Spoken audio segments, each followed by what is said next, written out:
merupakan salah satu sumber kehidupan dalam beragam kegiatan umat manusia. Sungai menjadi tempat mendapatkan sumber makanan seperti ikan, sumber pengairan pertanian, hingga sarana transportasi.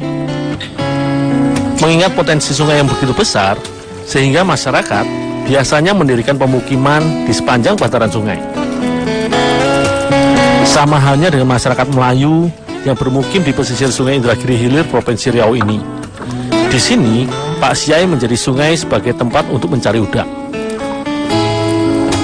Pasang surut Sungai Indragiri tergolong cukup ekstrim, di mana saat pasang air akan memenuhi semua sisi sungai, sedangkan saat surut, bagian tepian akan mengering hingga 200 meter ke tengah sungai.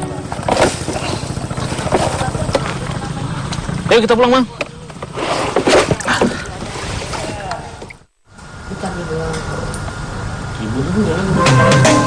Ketersediaan udang kecil yang bisa didapat setiap hari ini membuat warga pesisir sungai memanfaatkannya sebagai bahan baku pembuat beberapa jenis oleh-oleh khas tembilahan seperti amplang ini.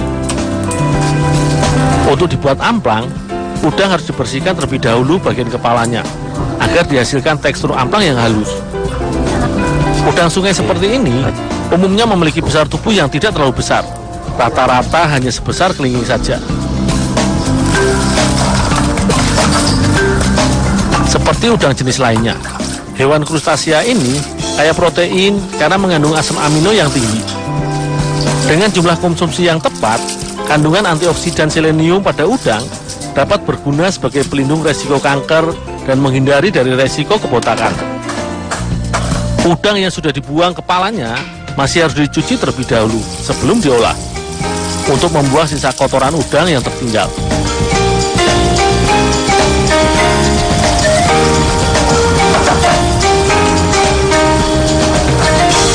Udang yang sudah bersih selanjutnya dimasukkan terlebih dahulu ke dalam freezer dan akan disimpan semalaman.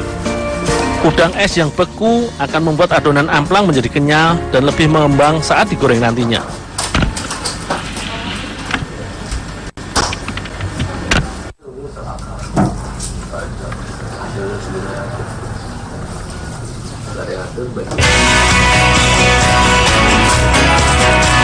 Hasil udang dingin selanjutnya dihaluskan dengan cara di blender.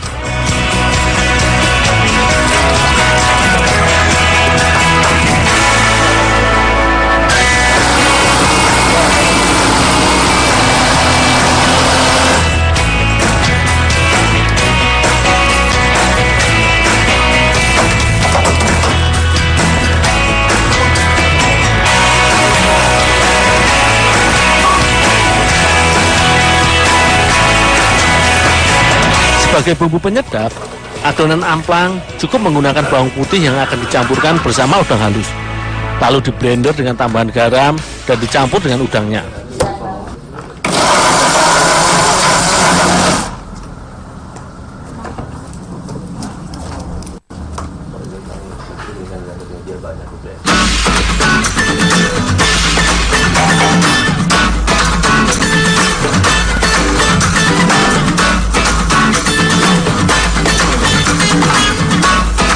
Bahan halus ini harus segera diadon atau jika sudah tidak terlalu dingin, harus disimpan di lemari es sebelum diolah.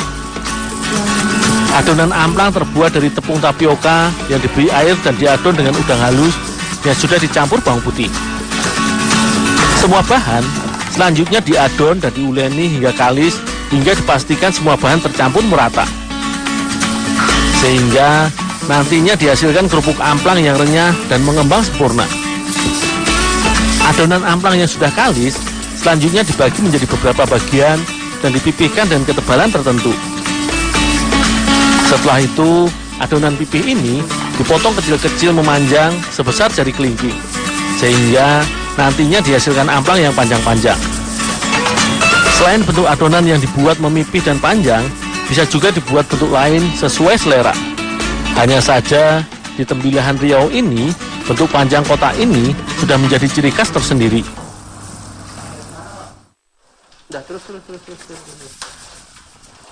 Adonan amplang yang sudah diiris ini langsung dapat digoreng hingga mengembang. Saat menggoreng, kita harus menggunakan minyak yang banyak supaya irisan adonan harus tercelup ke dalam minyak. Dengan menggunakan api yang kecil, amplang terus dibolak-balik hingga matang. Selain untuk memastikan agar amplang tidak gosong, pembolak-balikan ini juga dimaksudkan agar amplang tidak lengket satu sama lainnya.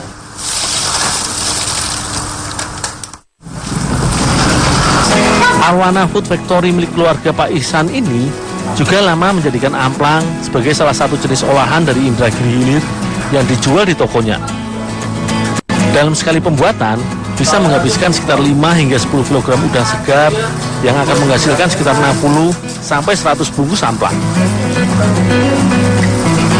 Di sini, amplang udang dikemas dalam kantong plastik berukuran 300 gram dengan harga jual sekitar Rp23.000 saja. Rasa udang yang bercampur dengan gurihnya bawang putih membuat kerupuk khas Tembilahan ini renyah dan gurih. Amplang udang sangat cocok dijadikan cemilan ataupun taman makan saat santap siang.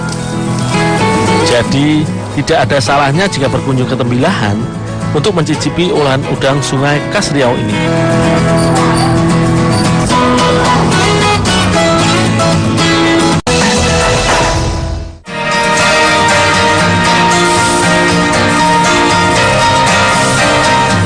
Vigna radiata atau kacang hijau merupakan palawija kaya nutrisi yang banyak dimanfaatkan sebagai bahan pembuat beragam jenis makanan khas Nusantara.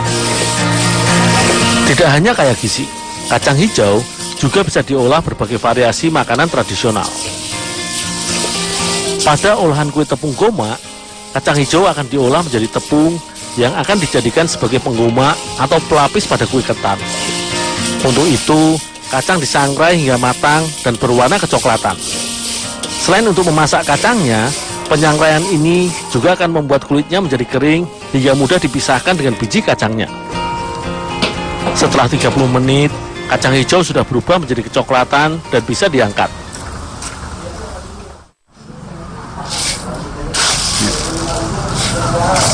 Untuk mempermudahkan memisahkan kulit dan biji kacang, maka hasil sangrai ini selanjutnya digiling.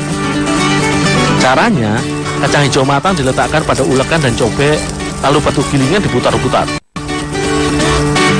Dengan cara ini, biji kacang akan terpecah tetapi tidak hancur dan kulitnya terpisah.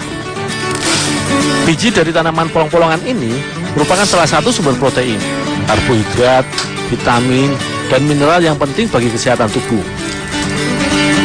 Vitamin B kompleks yang terkandung dalam kacang hijau mampu membantu meredakan migrain atau sakit kepala sebelah. Tersusun dari 73% asam lemak tak jenuh, kacang hijau bisa diandalkan untuk menjaga kesehatan jantung. Setelah itu, barulah kacang hijau sangrai dan sudah bersih ini siap untuk ditumbuk dan diayak. Penumbukan ini dilakukan agar tepung yang dihasilkan benar-benar halus.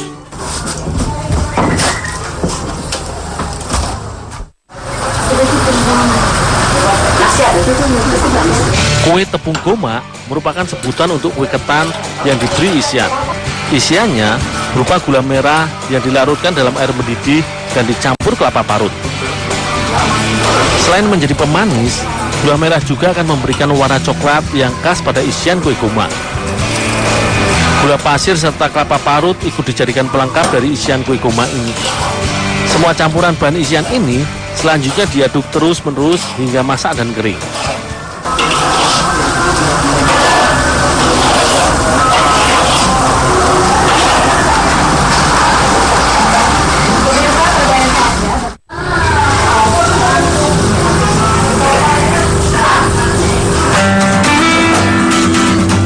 Selanjutnya, isian yang sudah matang dan kering ini dibuat bulatan dengan ukuran tertentu sesuai dengan besaran kue goma yang akan dibuat.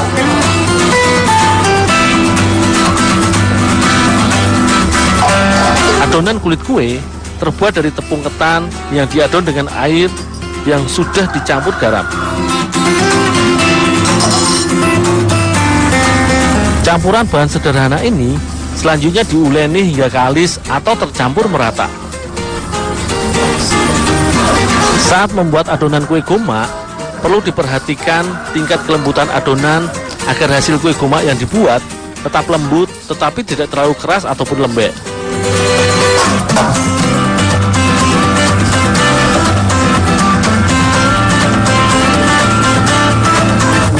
Jika adonan kulit dan isi sudah selesai dibuat, maka selanjutnya membulatkan bahan kulit yang diisi dengan inti kelapa. Untuk membuat kue goma, maka adonan bisa dibuat bulat pada daun pisang yang sudah diolesi minyak sayur. Minyak sayur akan membuat adonan tidak lengket dan mudah dibentuk. Sekitar 1 kg adonan tepung ketan bisa dihasilkan sekitar 50 butir kue dengan ukuran sedang.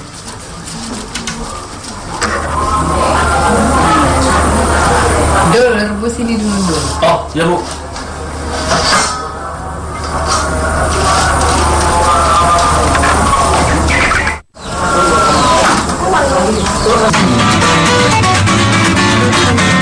Bulatan adonan goma selanjutnya dimasak dengan cara direbus.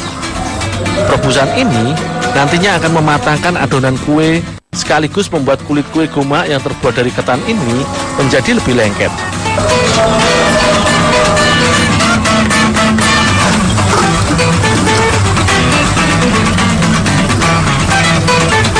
Adonan matang ditandai dengan mengapunya kue goma sehingga bisa langsung diangkat. Umumnya, kue goma matang setelah direbus sekitar 5 menit. Setelah diangkat, kue tepung ini bisa langsung ditiriskan sebentar. Jika sisa air rebusan sudah terbuang dan kue masih dalam keadaan hangat, maka bisa langsung digoma atau digulingkan pada tepung kacang hijau yang sudah dibuat sebelumnya.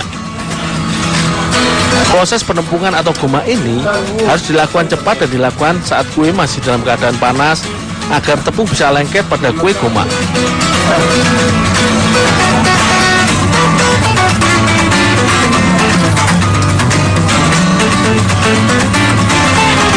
Setelah digoma, kue selanjutnya dipipihkan hingga bentuk bulatannya menjadi lempengan.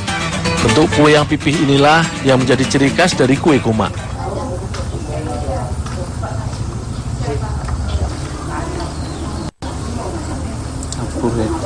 Oh itu udah dikirim sama dia.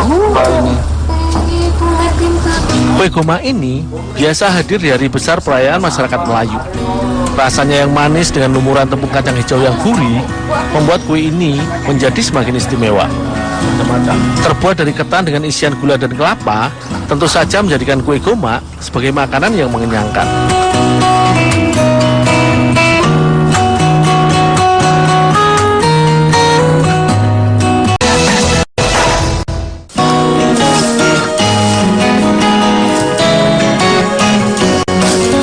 Daerah aliran sungai merupakan salah satu jenis lahan basah yang kaya akan nutrisi. Meski setiap daerah aliran sungai merupakan lahan subur, tetapi memiliki karakteristik yang berbeda, tergantung dari jenis endapan yang dibawa dari hulu sungainya. Seperti di desa Teluk Pantaian, Provinsi Riau, yang berada di daerah hilir sungai Indragiri ini, merupakan lahan rawa yang subur dan sangat terpengaruh oleh pasang surut sungainya. Beberapa jenis tanaman dapat tumbuh subur di daerah ini, seperti nipah dan pohon sagu. Bagi warga Melayu, pohon sagu merupakan tanaman yang diusahakan menjadi perpatan bagi masyarakatnya. Di lahan sagu milik Pak Tasni hari ini, aku membantu untuk menebang pohon sagu yang sudah tumbuh. Batang sagu yang seperti laut memiliki tinggi di pantai telah memiliki kandungan sagu yang sehingga sudah jadi.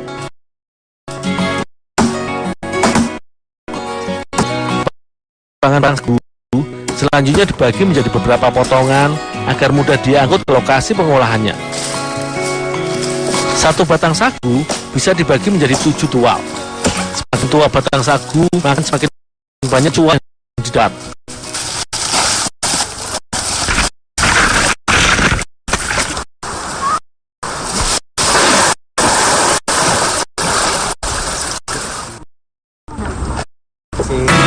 Melalui darat sada, tual sagu harus kami bawa melalui sungai sampai ke seberang.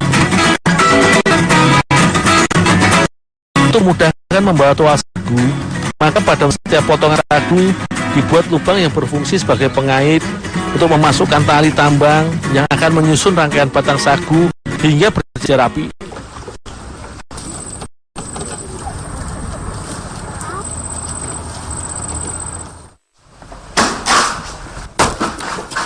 Tual-tual sagu ini Selanjutnya dikupas dengan menggunakan parang dan kemudian dibelah menjadi 4 bagian agar mudah digiling.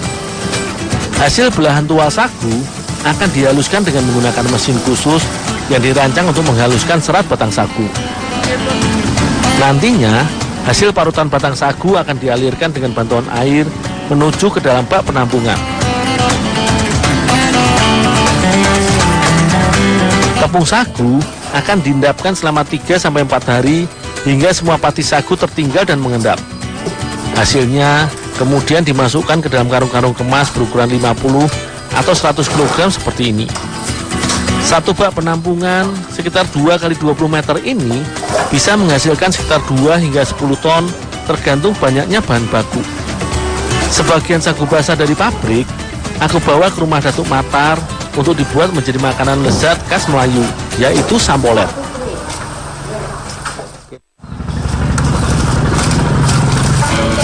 Sagu yang sudah kering seperti ini sudah bisa diolah menjadi berbagai jenis makanan lezat.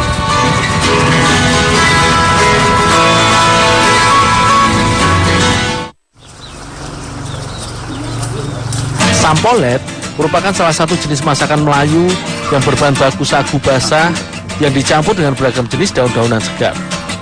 Daun jambu, daun kedondong, kangkung, daun paku, hingga daun susupan kemudian diiris kecil-kecil. Selain sayuran, beberapa jenis kerang dan udang juga bisa ditambahkan sebagai pelengkap sampolet. Sebagai bumbu, maka digunakan rempah-rempah yaitu cabai, bawang merah, bawang putih, dan digiling halus.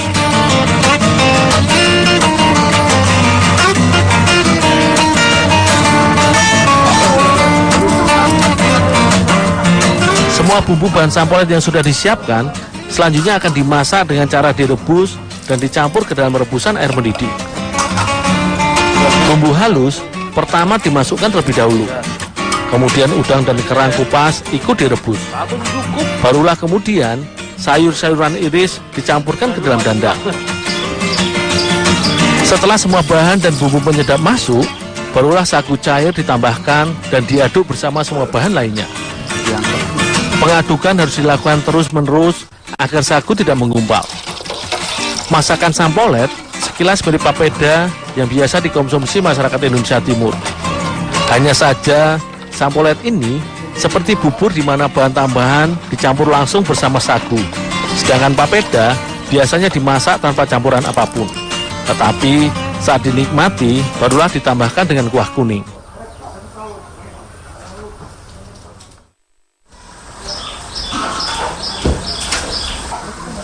Selain dijadikan masakan dan makanan pokok, sagu juga bisa dibuat menjadi sajian tambahan.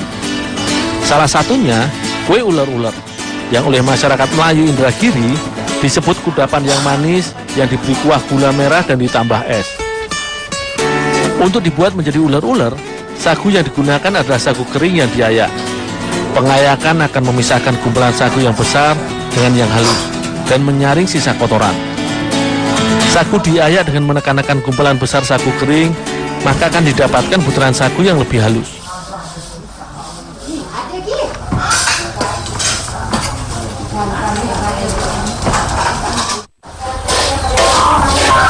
Selanjutnya, sagu yang sudah halus ini disangrai hingga matang. Saat disangrai, tepung sagu harus terus dibolak-balik agar tidak gosong.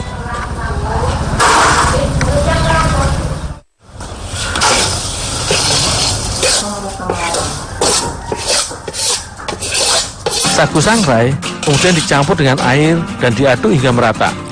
Kemudian adonan yang sudah jadi selanjutnya dicetak menjadi beragam. Bentuk cetakan sesuai dengan keinginan, seperti bentuk mawar hingga membentuk gelungan seperti ular. Hasil cetakan ini selanjutnya direndam dengan air panas hingga mengembang. Jika ingin lebih cepat, kita bisa merebus cetakan kue ini.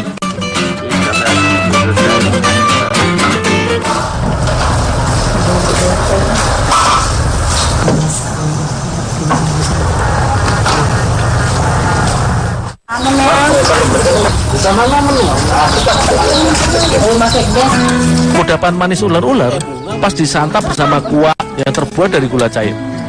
Ular-ular akan makin sedap dinikmati dengan menambahkan es batu. Ular-ular manis terasa kenyal dan manis yang berasal dari kuahnya yang berasal dari gula cair. Ini sangat nikmat untuk disantap beramai-ramai di saat musim panas dan pada waktu kumpul bersama.